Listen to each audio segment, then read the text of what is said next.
Hello and welcome to BYJU'S Exam Prep IAS. Very warm good morning to everyone. I hope all of you are doing good. I welcome you back to today's session of the Hindu Newspaper Analysis, a place where we discuss the most important news stories from the Hindu newspaper, both from the prelims and the mains examination point of view. I hope all of you have been attending our Telegram quiz as well based on the topics that we discuss and have also made it a habit to write answers to the questions that we give you at the end of every session. Let's see what are topics that we have in discussion for today. These are the news stories that we have taken up. Now, there is a small bit of suggestion I would like to give you. Whenever there is a new big announcement by the government of India, you will see a series of articles written. For example, now that the data protection law has become a reality, we see a series of articles written on the data protection law. Similarly, the government's decision to overhaul the IPC, the CrPC, Indian Evidence Act, because it is a huge announcement, that is why every single day you will see some article written there. Especially because whenever we have a situation when we do not have any big news story, the newspaper has to fill up the space and they just repeatedly have articles based on the same topic. Now, do you have to read each and every one of those articles? Not exactly. You have to see if any article is giving you a new point of view. Let's say that you are reading about the IPC or the data protection law. If you read 2 to 3 articles, you have enough points of pros and cons, you are good enough to go. You don't have to spend your time in getting into detail of each and every bit of that article. This is why people who prepare smartly have a lot more time in their hand, because they know that not every article, although it is on an important topic, needs to be read, because you would have read multiple articles on the same topic time and time again. So don't do that. Having said that, these are the topics we have taken up. The first one that we will be discussing is the changes in the Birth and Death Registration Amendment Act. So what happened was, recently, in the recent session of the Parliament, because all the headlines around the entire media were only about the no confidence motion, that is why most of the laws passed during the last session of the Parliament did not really catch the attention of the media as much as they should have. There are a few other announcements like the IPC, etc. that caught the attention, but there were many other laws also that were passed. One of these was the amendment in the Birth and the Death Registration Act. We'll be discussing what that is and what is the issue there. Then we have a couple of articles again on the topics that have been going on now. One, the data protection law. The author here tries to find out certain flaws in the data protection law. And then there's a long article about whether or not we need the new IPC, the CrPC or the Indian Evidence Act. From the prelims examination point of view, there are a few news stories. The President of India launched the warship Vindhyagiri. We'll be discussing what that is, what is the project called 17A. Then the WHO chief is in India and has asked the nations to focus on traditional medicine. India, as you know, anyways, is the hub of traditional medicine in the form of Ayush. So we'll be discussing what that is and what is it that the Indian government is doing to popularize the idea of traditional medicine. And in the end, a news from science, ALS, a very bad neural disease, ALS patients and their struggle, how they struggle to keep their life going. We'll be discussing what the government of India's policy is to fight against ALS and other important diseases. What is the national policy for rare diseases? Why is it that the government is not including ALS in this? All these will be discussed in today's session. So let's begin without any further delay. The first article is based on Birth and Death Registration Amendment Act. What exactly is this? Let me give you a very brief idea. So basically, as you know, when a new life is born, you need to go to the government, to the authorities to get a birth certificate. Similarly, when someone loses their life, you again have to get a death certificate. Death certificate, for example, is required for various purposes. If you have to claim, let's say, life insurance for a certain diseased person, you require death certificate. If someone loses their life in a tragedy, I'll give you a simple example. Recently, you saw the train accident in Odisha. Now, if the government announces that we will be giving 5 lakh or 10 lakh rupees to the family of those who died, For the family to claim that money, they first have to get the death certificate of the person who died. So death certificate, birth certificate, all of these are extremely important. Birth certificate is important to get admission into school. So all these are extremely important and have been used time and time again. All that is regulated by the Births and Death Registration Act in India. There have been certain changes introduced in this act. This act was originally passed in 1969 and it says it is compulsory to register birth, death, etc. Why? It is compulsory because this is what gives you an exact idea of the population in India. When the government makes a certain policy, the government assumes that the population of the country is X or Y, whatever number. That number is arrived at only when you see these registration numbers. Now, the author here is not exactly very happy with the way that the amendment has been done. The objective of the amendment is to create a national and state level database of registered births and deaths, to help in updating other databases, to bring in more efficiency and transparency in the public services. Now, let's see what the bill actually does. Now, the law says it is mandatory that the Registrar General of India at the national level will maintain a database of birth and death. Similarly, at the state level also, a database will be maintained. At the state level, the database will be maintained by the Chief Registrar of Death and Birth in every state. What will this database do? This database will give information about National Population Register. This database will also be used to create electoral rolls, ration card, passport, etc. I'll give you a very simple example so that you can understand what is the idea behind this. Everyone above 18 years of age, 1-8, has a right to vote in India. Today, if someone turns 18 now, you do not automatically get an election or a voter ID card delivered to your home. No. It's not that just because you are 18 automatically you will become a voter. You have to make an attempt yourself, go to the website of the Election Commission of India, register yourself, see if you can get the voter ID card or not. It's not an automated process, because of which a lot of people are left out. Many people, because they are not aware how and by what method do they have to register themselves as voters. Maybe they don't have the resources, maybe they don't have the time, maybe they are just careless. Because of which a lot of people even above 18 years of age would not get the right to vote or would not have their voter ID. This is because of this. So the idea is, when we have this kind of a national database, automatically the people who are turning 18, the government, the Election Commission will get to know, oh, now these are above 18, they should get the right to vote. Let's make their voter ID and give it to them. It's an example of how such a database can be helpful. The problem here is, as per the author, you are just duplicating the effort.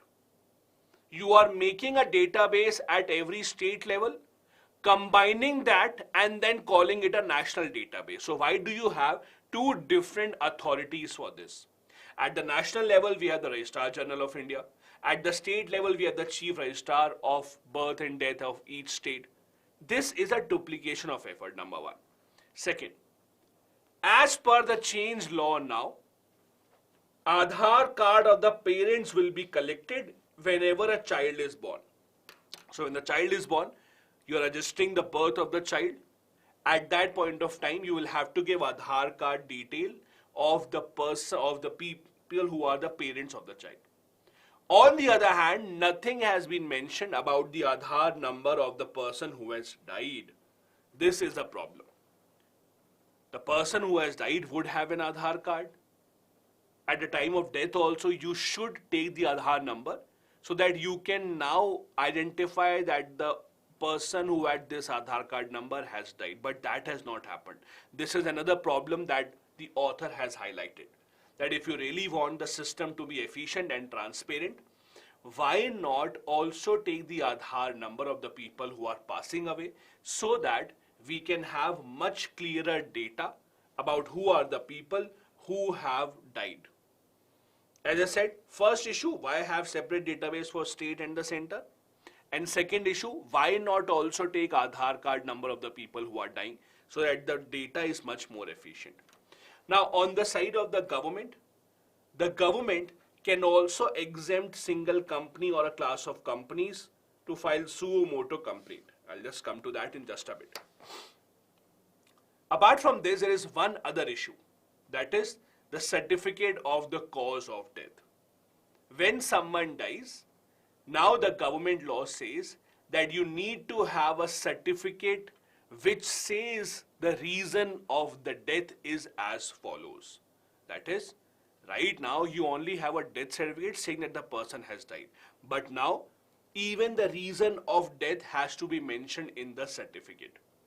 For example, the law says that the certificate has to have the reason of death written by the medical practitioner who attended the person before the recent illness. If the person died in a hospital, then obviously the hospital authorities will be the one who will take care of making sure the certificate is written, making sure that they identify the exact reason. On the other hand, if the person dies at home, as many of the old age people do, in that case, the doctor who attended the person when he was alive, they will issue the certificate. Now, over here again, there are certain problems. First problem, the doctor may not have always arrived at the definite diagnosis before the person died. See, you also know a lot of people in India, you would have seen in your family, extended family, just die of old age. Grandparents, great-grandparents, when they die of old age, you call it a natural death. In most of these cases, before dying, you do not know the exact reason of the death, right? You would know the exact reason of the death only when the person is in the hospital, being constantly under the diagnosis or being under the observation by the doctor. But when the person usually dies at home because of old age, you might not have a specific reason. So what would you mention in the certificate? Second, if the person was attended by an Ayush doctor, Ayush means Ayurveda, Yoga, Unani, Homeopathy, Siddh, Naturopathy. If the person was being attended by such a doctor, if they mention something in the certificate, the problem is these doctors are not recognized by the WHO. So their death certificate may not be valid outside India. Are you understanding? Let's say if there is an Ayush doctor who was treating, if they write that yes, this was the reason of the death and they put their own license number, the doctor would put a license number in their certificate. Because it is not recognized by the WHO does not recognize Ayush doctors. If that certificate has to be taken outside India, it will not be valid there. Third, the person who was under treatment for a certain disease may die for some other reason as well. Maybe the person was being treated for a kidney disease, for a kidney ailment, but the person may die of a heart attack. So how do you then have the connection between the two? That is why, as per the author, this is not very clear. How exactly will we ensure that a proper cause of death has been mentioned? All of these reasons say that there are certain loopholes in the law that still need to be plugged. The biggest loophole, as I said earlier, again, if you see most of the deaths that happen around you, in most of the families, especially the old age people, you would see many of the old age people having their last breath in their house and not really in the hospital. Most of them are not really under observation by a doctor. So who would be the one who would then sign on the certificate to certify the person has died of this cause? This is still not very clear. Apart from that, there is also an issue with the birth and the death certificates. For example, the author says that the law now says the birth certificate alone would be accepted as a proof of date and the place of birth for many purposes such as school admission, issue of passport, Aadhaar card number, etc. This may not require any amendment in the Act or other Act. Basically, the law says that if you have to get admission into a school, to prove your age, to prove your existence, you need to have your birth certificate. There is one suggestion that has not happened in the law, but this is what the author suggests. The author says that in case of natural calamity, for example, you look at what happened in Uttarakhand, the flash floods a few years back, the infamous flash floods of Kedarnath that destroyed many houses, thousands of people were killed. Now what happens in such cases is, as I said, the government, let's say, announces that everyone who has died, we will give their family 10 lakh rupees each. For that, the family has to get a death certificate. For the death certificate to be given, the person's dead body has to be present. In many of these natural calamities, the dead body is never found. Either the person, let's say, drowns in the river, you never find the dead body. Either the person is missing after the earthquake, floods, etc., you never find the dead body. Now, in such cases, you will often see a great delay when it comes to giving the amount of compensation. So the assumption here is, or the suggestion here is, that the law should have at least made a category of presumed death. Right now, the law is that you have to wait for 7 years to request the certificate called presumed death. The problem is 7 years is a long time. There are families who might be dependent on the person who has died. The person who has died may be the sole earning member of the family. If he or she has died, the family is waiting for the compensation to be given, but because the dead body is not found, you now have to wait for 7 years. The law should have made some provision for that, but that has not been done. There has to be a change in the law so that the insurance companies and the authorities, both of them, can come to the help of the families, but this has not happened in the recent change in the law. Now, apart from this, there are some other changes or there are some other concerns with this law as well that many experts have tried to identify. First, as I said, the law says certificate of birth is compulsory to get admission into the school, meaning that if someone does not have a birth certificate for whatever reason, see, you also know getting your work done at the local authority level, at the local government level is not very easy. Many times you have to pay a certain bribe. Many times the authorities are just not helpful. There are many people who still may not have the birth certificate of their children. When you make birth certificate compulsory in school admissions, that means you are denying admission to those who do not have their birth certificate. That remains a big problem. Then the ground of transparency and the government's approach to data collection. As I said, how will the government collect the data? There is duplication of data at the state and at the center government level. Who can access the data? The government can give authority to other agencies to access this data. There is also a problem of potential misuse of data, data being leaked, etc. That still remains a concern.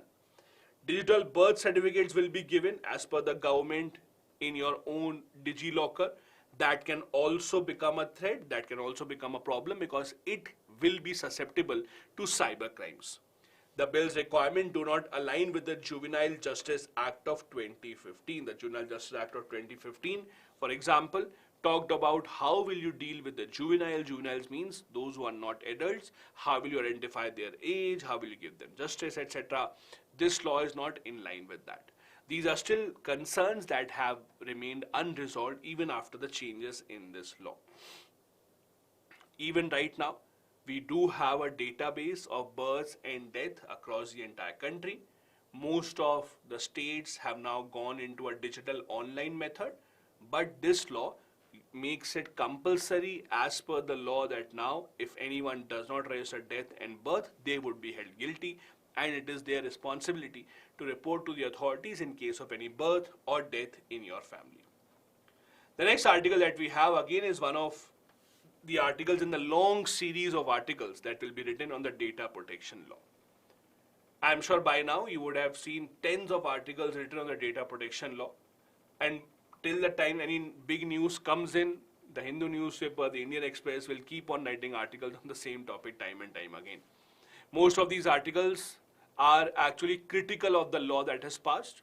This article also is critical of the law, that is a data protection law that has been passed. The idea is simple. We have discussed about the data protection law earlier as well. The idea is when you share your data online or offline, if that data is used by someone, if it is used for their marketing or whatever purposes, they first have to ask for your consent. Only after you have given the consent, only after you have given the permission, do they have the right to use your data. This is the single biggest problem. The author here says that this consent or the permission that has to be taken from people is not very clearly mentioned. there is a problem of consent. When the data is being used, you should have a choice in that matter. Why? Because data is extremely, extremely important. There are small, little, intimate details about your life that can be known to people just by having your data. Data such as where do you eat, where do you stay, where do you go, whom do you hang out with, what kind of movies do you see, where do you go every evening.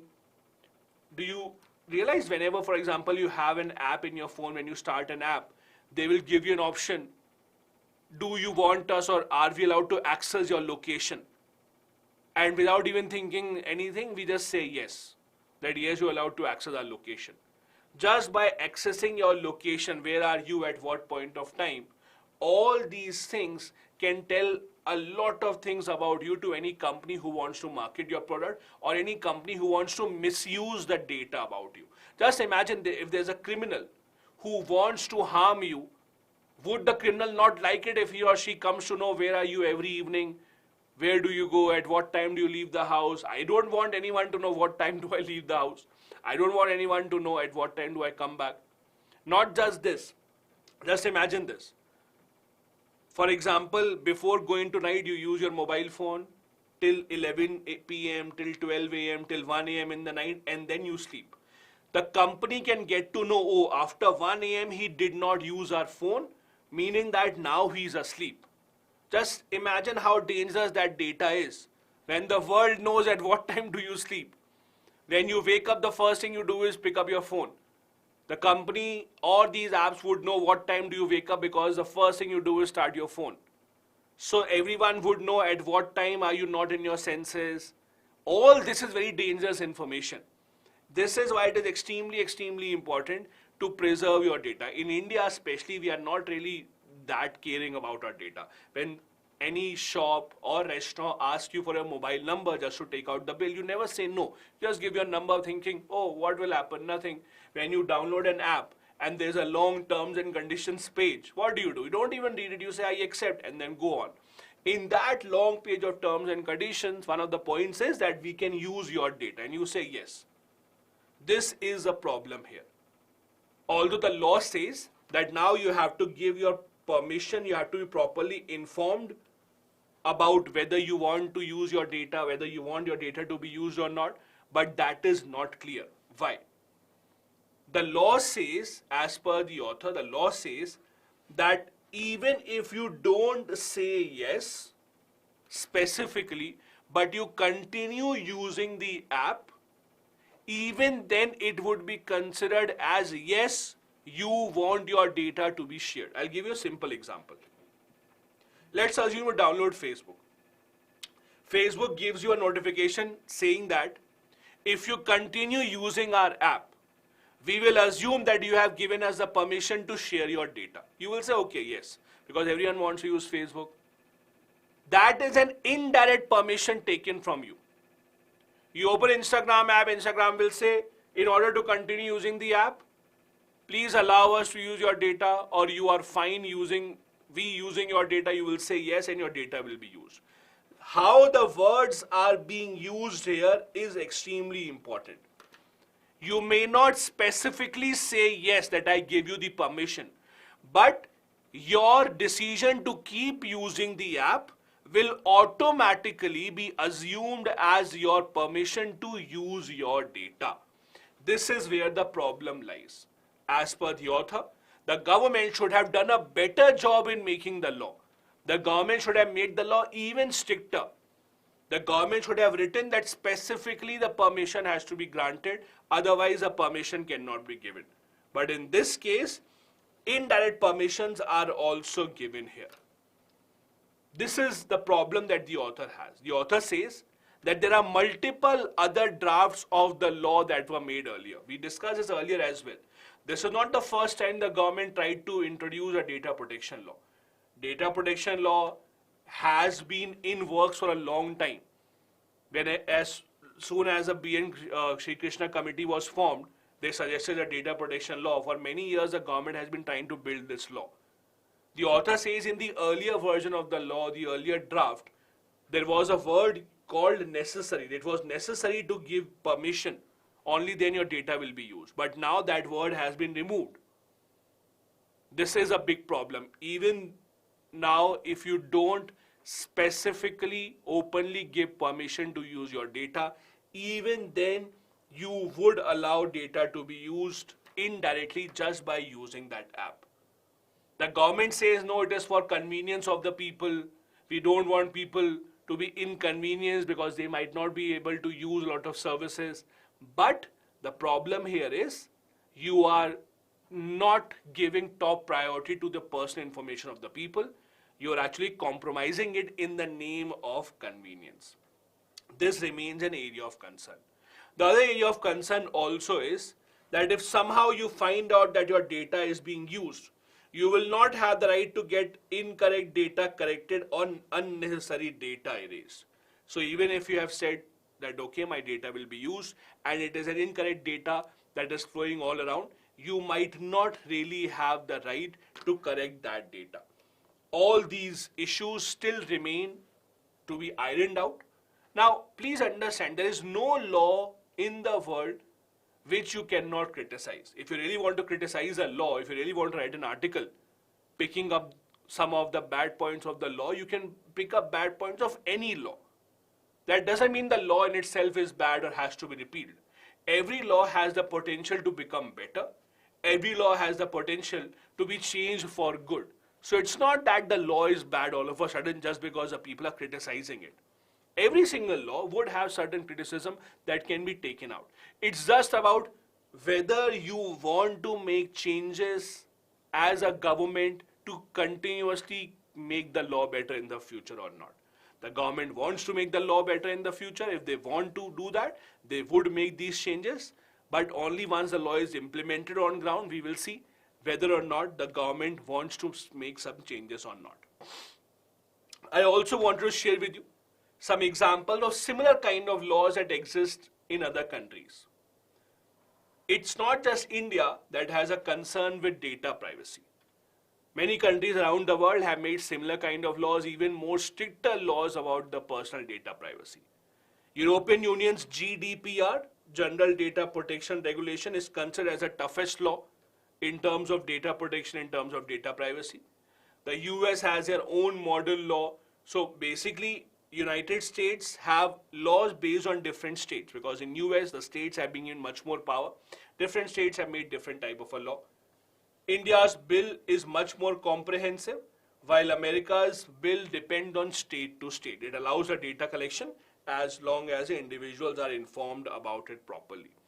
However, the most stringent law with the one that has the most penalty is the one that is the EU law, the GDPR. We even have a law from China that was recently implemented. It is called the Personal Information Protection Law and Data Security Law. It has restrictions on data being transferred outside the country. Just to remind you, in our law, data can be transferred outside the country if the government of India allows. If the government of India has made a list of some enemy countries where we don't want our data to go, then the data will not go there, but otherwise the data can be taken out. In case of China, they are much more strict about data going outside. At the global level, the UNCTAD, that is the United Nations Convention on Trade and Development, they have also given a report saying that majority of the countries, about 70% countries around the world, have some form of data protection law. So it's not just India or EU or USA. Most countries around the world do have their own version of such kind of a law. The next article that we have here is in the form of an interview of a couple of people where they have been asked their views about the overhauling of IPC, CrPC and the Evidence Act. There are two very prominent people, one a Supreme Court lawyer and one Mr. Prakash Singh. Now, I don't know how many of you remember Mr. Prakash Singh, but if you read Governance and Polity, remember the Supreme Court had suggested some police reforms in the very famous Prakash Singh case. Remember, he's the same Mr. Prakash Singh. Mr. Prakash Singh, retired senior IPS officer. He has been very vocal about police reforms. He has filed multiple PILs in the court about police reforms. So he does know what these laws are. his views and view of a Supreme Court lawyer have been taken in this article. Now, what we have done is we have just tried to take out the most important point from this article. What are these? What is it that you have to remember? Now, there are certain, again, criticisms of the government's draft bills for the new kind of IPC, CrPC, etc. For example, the author says, the government of India is increasing the number of days that you can arrest a person without putting any charges on that. See, when someone is arrested, sent to the jail after magistrate has given the permission, the next step is the police has to prepare a charge sheet. Charge sheet means a detail, a document that says what are the charges the police is imposing on you, what is the evidence against you. Based on that, the court case will begin. Till that time, you usually remain in the jail.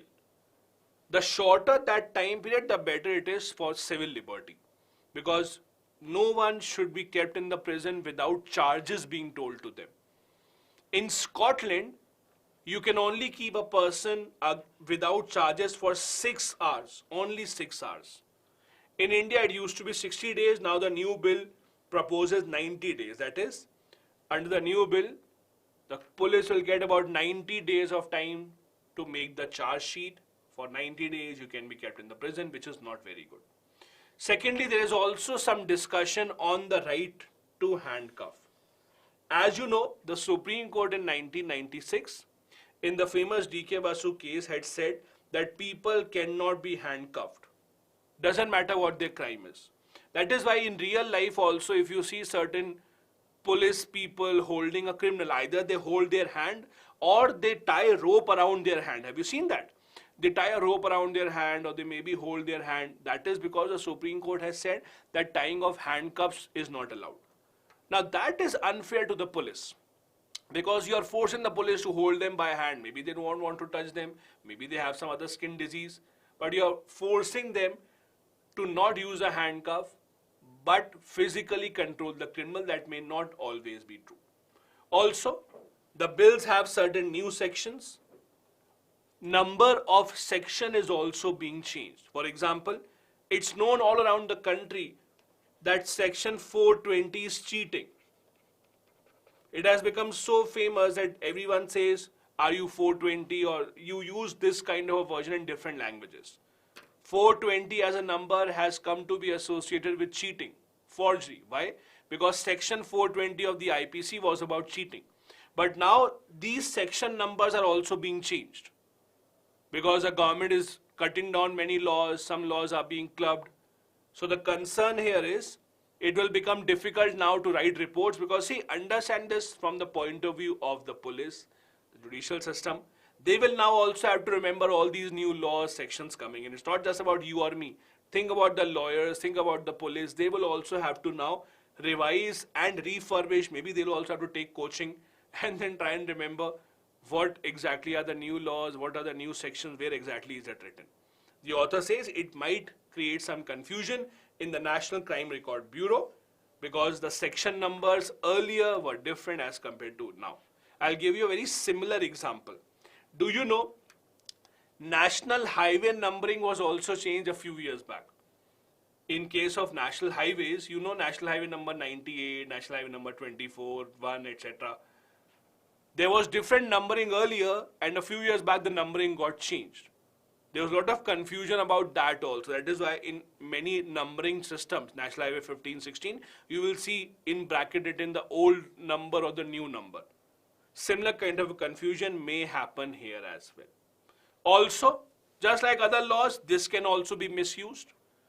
See, if someone really has to misuse a law, you cannot really have a law that has no potential of being misused. If someone really wants to be misused, it can. For example, the rape provisions are gendered and apply only to women. Means, if there is a man who is sexually assaulting another man, then the law doesn't cover that. Or if a woman is sexually assaulting a man, that also is not covered. Basically, as per the rape law in the new version, men cannot be victims. That is a big problem. Similarly, there are also issues about punishment to be given to those people who give false promise of marriage. That also becomes a big concern. How do you identify that? It is also being seen as an attempt of the authorities to now play this in a political angle, basically without naming it, defining love jihad, and then trying to say that if you conceal your identity before marriage, if you don't tell your real religion, if you don't tell your real caste, if you don't tell your identity, and you promise someone to marry, and you reveal your identity later on, you will also be punished under that. All these are possibilities that may be misused later on. Apart from that, there are also some good points. The authors agree that it was a long time due, that we needed to have certain reforms, we needed to have clear definitions. One good reform is petty offences, small time offences will have to be finished within 6 months of the trial. If within 6 months a trial is not conducted or is not finished, the offence will be kept as void. So there is a time limit that is set up to reduce the workload of the judiciary at the lower level. Also, once a trial is concluded within 30 days, you have to give the final judgment. You cannot keep on waiting to announce the final judgment after trial has been completed. Definition has been properly defined, mob lynching has been defined. A lot of new steps have also been taken in the bill. Now, the criminal justice reform was long due and no one would debate against that. There are a lot of positive impacts of this as well. It will help in faster trials, it will help modernize us. See, every society changes with time. There are new types of laws that emerge, new types of crimes that emerge. Like when you say mob lynching, it may not have existed a few decades back, but it is now a sad reality in our society. So you would have to consider that. There are crimes today that may not have been happening 20 years back or 50 years back. So you will have to consider that and make them a part of a criminal justice system. That is what has happened. Faster trials will ensure that the number of cases pending come down. We also have provision of video conferencing. We also have provision of victims of sexual assault giving their testimony on records in the form of video. All of these are reforms that would have a positive impact on the criminal justice system in the long run. Now let's come ahead to some news from the prelims exam point of view. The first one, the President of India, Srimati Draupadi Murmu, just launched the warship Vindhyagiri. It's a frigate. Frigate basically are fast-moving ships only. They usually are used to give defense to other ships because see, the huge ships that we have can't move very fast. Frigate are smaller in size, they move at a much faster speed. They are usually used as a defensive technique to give defense to the other ships all around. So what has happened? The government of India has a project called Project 17A, or Project 17A is for Alpha, under which some frigates had to be built. This INS Vindhyagiri is one of that. INS Vindhyagiri is the third of these frigates that have been built by Garden Reach shipbuilders and engineers. So there were 3 of these in total. First one was INS Himgiri, second one was INS Dunagiri, and the third one that we have now launched, that is INS Vindhyagiri. These ships, as I said, in terms of ship length, not very large, 149 meter. It's a long ship, but not very long as such if you compare it with really big ships. The President of India launched this and also said that it will give a boost to Atmanirbhar Bharat because most of it is indigenously built. Not all, because certain components have to be imported, but most of it is indigenously built. Now, just to give you a bit of clarity, Project 17A frigates basically talks about building 7 total frigates in India. 7 will be built between Garden Reach shipbuilders engineers. So this is one company, and then there's second company also, which I wanted to show you. By the way, this is how a frigate looks like. This is not the Indian frigate. This is a Russian frigate, but just to show you a photo. Smaller, shorter ships that go at a much faster pace. So apart from the shipbuilders company, there is one more company that is owned by the government of India, that is Mazgaon Dock Shipbuilders, MDL. Between these two, the Garden Shipbuilders and the MDL, total of 7 frigates had to be built. 3 by them, 4 by Mazgaon Dock Shipbuilders. They have also built 3 frigates so far. For example, they have built Nilgiri, Udaygiri, and the third one that they launched recently was the Taragiri. All these are stealth frigate. Stealth frigate means, see, whenever you use the word stealth, be it in ships, be it in aircraft, stealth simply means those weapons or those machinery which is difficult to get detected by the radars. That is, they can hide, they do not emit a lot of infrared, they can be hidden very easily, only very powerful radars will be able to catch them. No ship or aircraft can claim to be 100% stealth. No ship or aircraft can say we will never be detected. But the more the stealth feature, the better it is, the safer it is. That is the meaning of the word stealth. So again, reminding you, Project 17 Alpha is a project of indigenously built, mostly indigenously built frigates. Total of 7 will be built. 6 already have been built, 3 from MDL and 3 from the Garden Reach Shipbuilders. The Garden Reach Shipbuilders has launched their third one, which is in the news, that is the IAS Vindhyagiri, while the MDL has also launched the 3 of them. About 75% of their components are indigenously built, including by MSMEs in India. The next article from WHO, the WHO chief is in India and has announced that nations around the world should also focus on traditional medicine. India, as you know, is the hub of traditional medicine in the form of Ayush. The government of India, even before the COVID-19 crisis, has been trying to give a push to Ayush practitioners. Ayush is Ayurveda, Yoga, Unani, Naturopathy, Siddha and Homeopathy. Sova Rigpa also is included in this traditional medicine. Now, the problem is, if you look at traditional medicines, not many countries accept this. Although Ayurveda and Yoga are 2 components of this that have become pretty famous around the entire world. But if you see the other forms of traditional medicine, these are also, by the way, called as alternative medicines. These are also named as alternative medicines. It is not famous in many other parts of the world. However, the government of India had recently launched the Global Center for Traditional Medicine in Jamnagar, Gujarat a few months back with collaboration of the WHO. It is an attempt to popularize this, because Yoga and Ayurveda again are some of these things that may not be very popular earlier, but now they have become a worldwide phenomena with a push given by India and the WHO.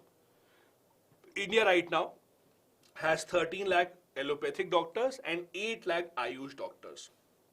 There are many universities that offer courses for Ayush courses. If you want to take up course in Ayurveda, Yoga, Homeopathy, etc., all of these are offered in India.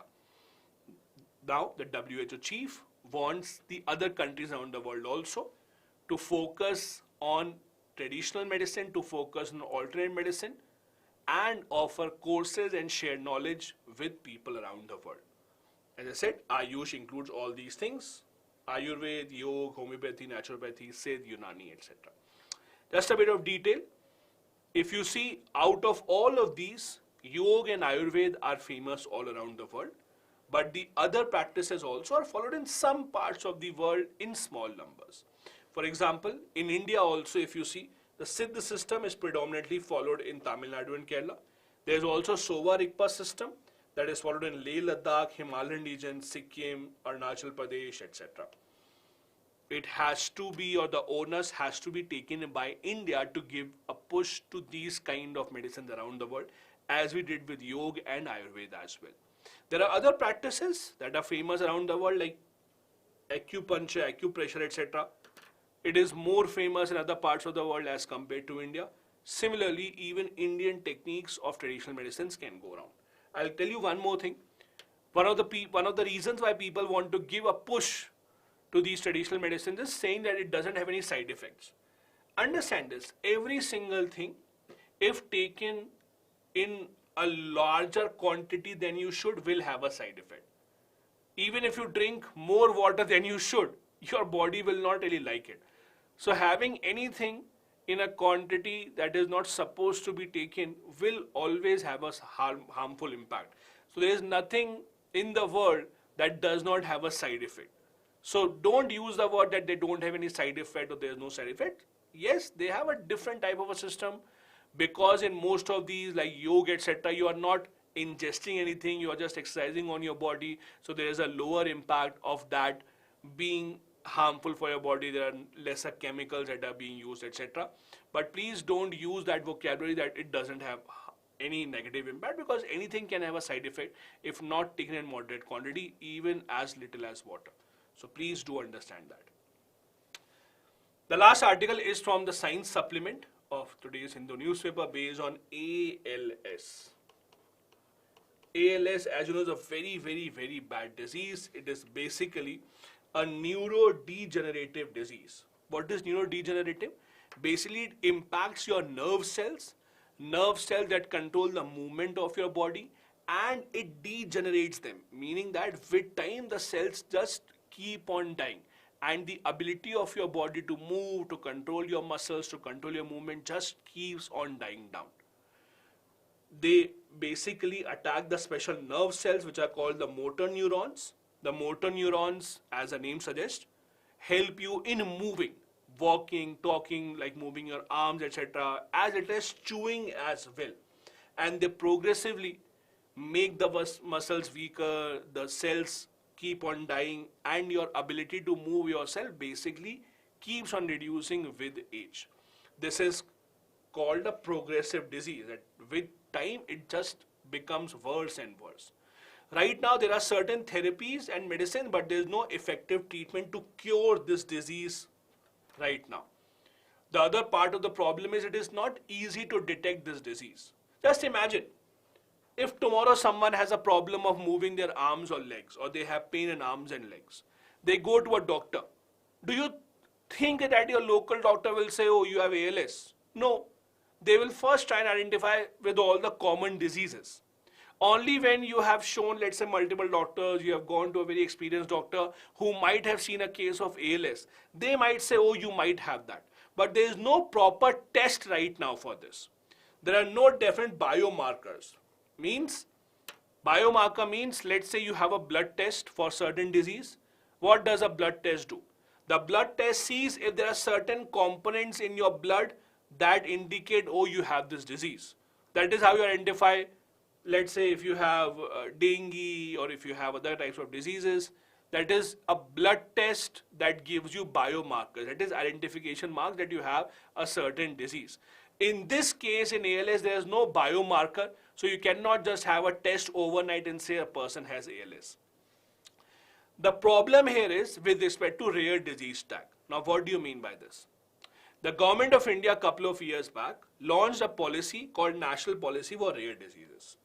The idea was those diseases that are very rare, they are very expensive to treat, many people can't afford that, so government will give financial assistance up to 50 lakh rupees for these patients.